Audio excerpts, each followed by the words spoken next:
नमस्कार, बहुत स्वागत है आप सभी का। आप देख रहे हैं देश का number 1 news channel news 18 India और मैं हूं आपके साथ कृतिका सिंह। मैं हूं आपके साथ सपना शुक्ला और इस बुलेटिन में हम बात करेंगे कि श्रद्धा हत्याकांड में गुत्थी किस तरीके से और उलझती जा रही है और किस तरीके से आफ्ताब गुमराह करने का काम कर रहा है। बड़ी खबर सामने आ रही है। श्रद्धा का व्हाट्सएप चैट सामने आया है जिससे कई राज सामने आए हैं। श्रद्धा ने चैट ने पिटाई का जिक्र किया है। इसके साथ ही चैट में श्रद्धा की तरफ से लिखा गया है कि मैं चाहूंगी आफ्ताब चला जाए। और इस चैट में पिटाई का जिक्र हुआ है। श्रद्धा ने यह भी कहा कि अब मुझ में एनर्जी नहीं बची है। दावा यह किया गया है कि यह चैटिंग श्रद्धा और उसके मैनेजर के बीच 2020 में हुई थी। तो 2020 में यह चैट हुआ जो हम आपके सामने रख रहे हैं, जिसमें जिक्र श्रद्धा की ओर से किया गया है कि मारपीट आफ्ताब की ओर से की जा रही है, वो उसे परेशान कर रहा है, वो उसके साथ और नहीं रहना चाहती है। लेकिन आखिर ऐसी कौन सी मजबूरी जो 2020 से 2022 तक ले आती है और अंजाम कत्ल होता है। और ओपी तिवारी मेरे सहयोगी मौजूद है। ओपी तिवारी, जिस तरीके से एक के बाद एक एविडेंस सामने आ रहे हैं उसमें तो साफ है कि ये जो लड़ाई झगड़ा दोनों के बीच चल रहा था वो इस साल की बात नहीं है, बल्कि 2020 से ही लगातार दोनों के रिश्ते खराब होते हुए चले जा रहे थे।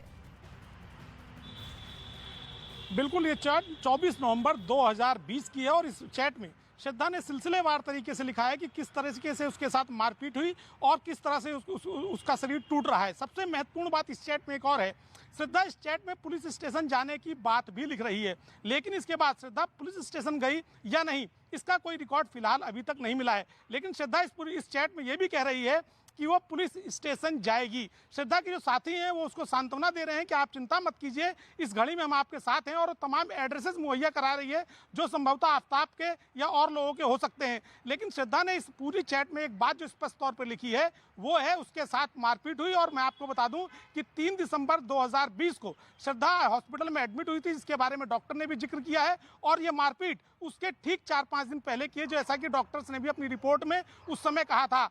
दिल्ली पुलिस और जो जांच एजेंसियां हैं वो सारे मामले की चैट्स इसलिए इकट्ठी कर रही हैं क्योंकि सारा की सारी चैट्स परिस्थितिजन्य साक्ष्य की तरफ ले जाता है कि इन दोनों के बीच साल 2020 से ही झगड़ा होता चला आया है। दोनों के संबंध पहले से ही अच्छे नहीं थे और इस झगड़े की परिणति अंततः हत्याकांड में तब्दील हो गई। यही कारण है जितनी भी चैट्स हैं श्रद्धा की और उसके दोस्तों के बीच, वो तमाम चैट्स बंबई पुलिस और दिल्ली पुलिस मिलकर इकट्ठी कर रही है, जिससे आफ्ताब के खिलाफ एक ठोस मुकदमा तैयार किया जा सके। जी, 2020 से ही की जा रही थी मारपीट और लेकिन रिश्ते को एक और मौका दिया गया, लेकिन उसका अंजाम कत्ल हुआ है।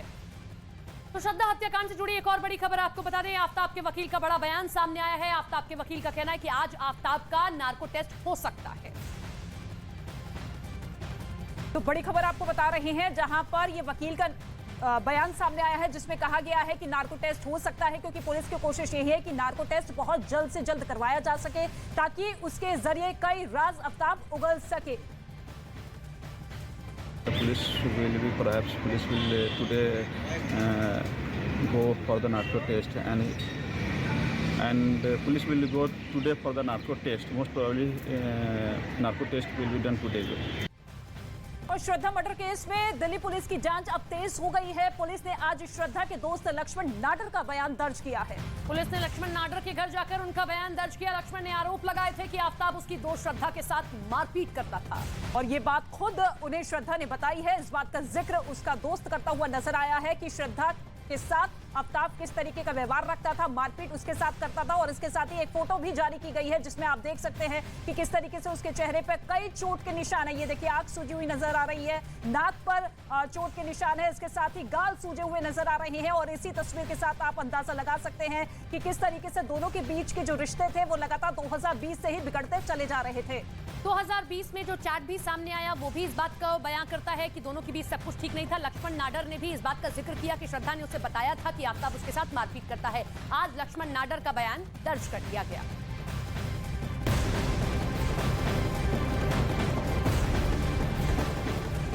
श्रद्धा मर्डर केस से जुड़ी इस वक्त की बड़ी खबर आपको बता दें, श्रद्धा के दोस्त ने आफ्ताब पर बड़ा आरोप लगाया है। श्रद्धा के दोस्त लक्ष्मण नाडर ने बयान दिया है कि आफ्ताब अक्सर मारपीट किया करता था।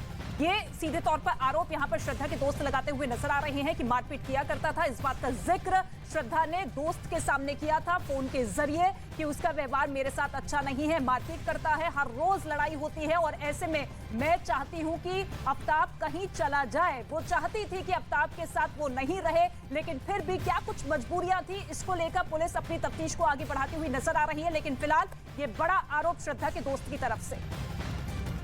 एक बार ऐसा भी झगड़ा हुआ था जब उसने मुझे व्हाट्सएप पे ऐसा मैसेज करके बोला कि प्लीज़ यहाँ मेरे घर पे आ जा, मुझे बाहर लेके जा, अगर आज रात को मैं इसके साथ घर पे रही तो ये मुझे मार डालेगा। ऐसा भी झगड़ा हुआ है उनके बीच में और हम दोस्तों ने मिलके उसको उसके घर से उस दिन बाहर भी निकाला था और आफ्ताब को वार्निंग भी दी थी कि हम पुलिस के पास जाने वाले हैं। बट उस टाइम पे श्रद्धा के कमिटमेंट्स को या फिर उसके जो बातें थी उसको रिस्पेक्ट करते हुए हमने बोल दिया कि इसको हम पुलिस में नहीं कर रहे, बिकॉज उसने मना किया। और इस बीच श्रद्धा मर्डर केस में श्रद्धा के दोस्त राहुल रॉय का बड़ा बयान सामने आया है। राहुल रॉय का दावा है कि श्रद्धा ने आफ्ताब से अपनी जान को खतरा बताया था। राहुल रॉय के मुताबिक श्रद्धा ने आफ्ताब के दूसरी लड़कियों से रिश्तों के बारे में उसे बताया था। साथ ही श्रद्धा ने राहुल रॉय को यह भी बताया था कि आफ्ताब उसे घर में बंद रखता था। तो एक और दोस्त का बयान सामने आया है जिसमें कहा गया कि आफ्ताब के जो रिश्ते थे दूसरे लड़कियों के साथ थे। इस बात का जिक्र श्रद्धा ने किया। तो एक्चुअली उसको बोले मेरे को डर है, मुझे जान से मार देगा, वैसा बोलने लगी। एक्चुअली मुझे डर है, इसने 3 से 4 बार मुझे मारा, मुझे गला दबाने की कोशिश किया और मुझे ये डर है मुझे मार के भी मेरे को घर में बंद रखता है। उसका अफेयर भी है उसके अंदर। वो घूमता है 2-3 लड़कियों कांटेक्ट में भी रहता है, मेरे को घर के अंदर मारते रहता है एक्चुअली। और उसके बाद सर ना उसको हम लोग को बोले वो टेंशन नहीं लेना, हम लोग कभी फ़ोन कराया तो फिर हम लोग एक बार फ़ोन किए। एक्चुअली हम लोग फिर उसके बाद पहुँचे तो मेरे दोस्त ने, गॉडविन मेरा दोस्त है, उसको हेल्प मांगी उससे, तो उससे बात हुआ तो उसने बोली नहीं ऐसा होते रहता। उसके बाद में वो हम लोग को कॉन्टेक्ट में अभी तक आई नहीं। तो दिल्ली में हुई खौफनाक वारदात के बाद हर कोई जानना चाहता है कि आखिर कत्ल वाली रात ऐसा क्या हुआ था।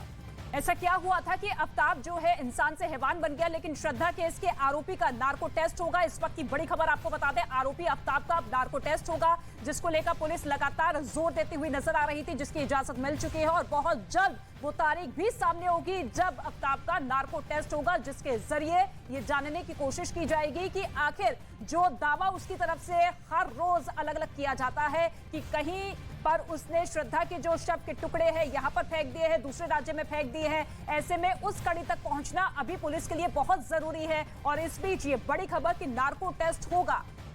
तो ये बड़ी खबर आप देख रहे हैं, दिल्ली की कोर्ट ने इजाजत दे दी है कि नार्को टेस्ट कराया जाए, यानी कि अब आफ्ताब का नार्को टेस्ट कराया जाएगा। यहाँ ये भी आपको बता दें कि नार्को टेस्ट भले ही अदालत में मान्य ना हो, लेकिन इसके जरिए पुलिस आगे तफ्तीश में बढ़ सकती है।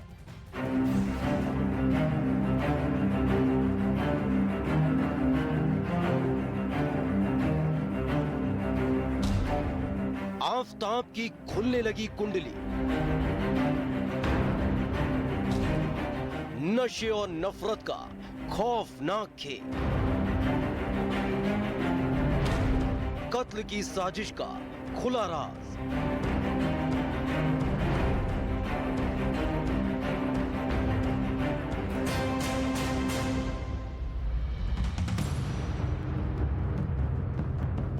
आफ्ताब ने जिस बेरहमी से श्रद्धा को मौत के घाट उतारा और फिर सबूत मिटाता चला गया, उसने हर किसी को सन्न कर दिया है कि हत्या के बाद श्रद्धा के शव के कई टुकड़े किए और धीरे धीरे हर एक टुकड़े को ठिकाने लगाता चला गया। जगह मेहरौली, दिल्ली। ये वो इलाका है जहां मुंबई से आने के बाद श्रद्धा और आफ्ताब रहने लगे थे। इसी इलाके के एक छोटे से मकान में अपना आशियाना बसा लिया था और श्रद्धा की जिंदगी आफ्ताब के इर्द गिर्द ही बस कर रह गई थी। लेकिन इसी बीच श्रद्धा को पता लगा कि जिस डेटिंग ऐप पर वो और आफ्ताब मिले थे और एक नए रिश्ते की शुरुआत हुई थी, उसका इस्तेमाल अब भी आफ्ताब कर रहा है और कई लड़कियों से उसकी दोस्ती है। तारीख 18 मई, पता फ्लैट नंबर 93D, गली नंबर 1। मेहरौली का गली नंबर 1 का मकान नंबर 93D। ये खौफ का वो पता है जिसने हर किसी को सन्न कर दिया था। इसी मकान के पहले फ्लोर पर आफताब और श्रद्धा रहा करते थे। पुलिस की पूछताछ में आफताब ने कबूल किया था कि घर का खर्च चलाने से लेकर मुंबई से सामान लाने को लेकर कई बार दोनों में पहले भी झगड़ा हुआ था। बताया जाता है कि 18 मई की रात को भी श्रद्धा और आफताब के बीच झगड़ा हुआ था, जिसके बाद आफताब गुस्से में बाहर चला गया था। नशे में दिया वारदात को अंजाम। बताया जाता है कि आफताब कोई काम नहीं करता था, न कोई जॉब थी। वो दिन भर घर पर ही रहा करता था और तो और वो नशे का आदी हो चुका था। उस रोज भी जब श्रद्धा और आफताब में झगड़ा हुआ तो आफताब ने घर से बाहर जाकर नशा किया और जब वो वापस लौटा, जिसके बाद श्रद्धा उस पर बहुत गुस्सा हुई थी। पुलिस पूछताछ में खुलासा हुआ है कि 18 मई को श्रद्धा जब किसी बात पर आफताब से गुस्सा हुई तो उस वक्त आफताब नशे में था और उसने अपना आपा खो दिया और उसके बाद उसने तुरंत बिस्तर पर गला दबा के श्रद्धा की हत्या कर दी और श्रद्धा की जान निकल जाने के बाद भी आफताब लगातार नशा करता रहा। पुलिस की पूछताछ के दौरान आफताब खुद को मासूम साबित करने की कोशिश में जुटा है, जिसमें वो बार बार यही बताने की कोशिश कर रहा है कि वो श्रद्धा को मारना नहीं चाहता था, लेकिन जिस वक्त झगड़ा हुआ वो नशे में था और उसी दौरान उसने खौफनाक कदम उठा लिया था। पूछताछ में आफताब ने कबूल किया कि 18 मई की रात आफताब ने झगड़े के दौरान श्रद्धा को नीचे गिरा दिया और फिर उसकी छाती पर बैठ गया था और फिर श्रद्धा की गला दबाकर हत्या कर दी थी। पूछताछ में यह भी पता चला है कि हत्या वाली रात श्रद्धा की लाश को आफताब ने बाथरूम में छिपा दिया था। श्रद्धा के कत्ल को अंजाम देने के बाद आफताब ने एक खौफनाक साजिश रची।